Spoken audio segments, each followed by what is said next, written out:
গিল আয়ার out. দক্ষিণ Africa সিরিজে আরো 2 তারকাকে হারালো ভারত। চরম দুঃসংবাদ। বন্ধুরা, আপনারা যদি দেখতে চান তাহলে ভিডিওটি শেষ অবধি দেখতে হবে।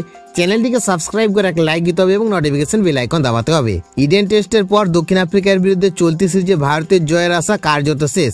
কোনো মতে দ্বিতীয় টেস্টে মান বাঁচালে শুরু হবে ওয়ানডে সিরিজের প্রস্তুতি। আর তারই আগে একের পর এক ধাক্কা খাচ্ছে টিম ইন্ডিয়া।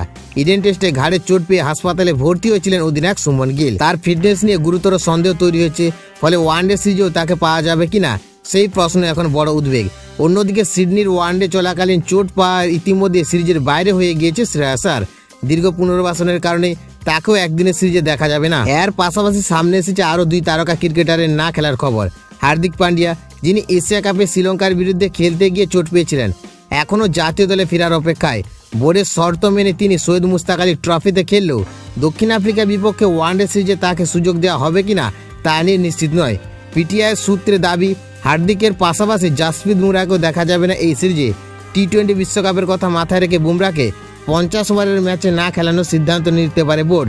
বুমরাহ না থাকলে তার বিকল্প হিসেবে মাঠে নামতে পারেন মোহাম্মদ সিরাজ। তবে বিশেষজ্ঞদের মতে হার্দিক এবং বুমরাহ দুজনেই না থাকলে দক্ষিণ আফ্রিকার বিরুদ্ধে ভারত চাপে পড়তে হবে। সিরিজের আগে ভারতের ড্রেসিং রুমে বাড়ছে উদ্বেগ। ফিটনেস নিয়ে তৈরি হয়েছে নতুন দুশ্চিন্তা।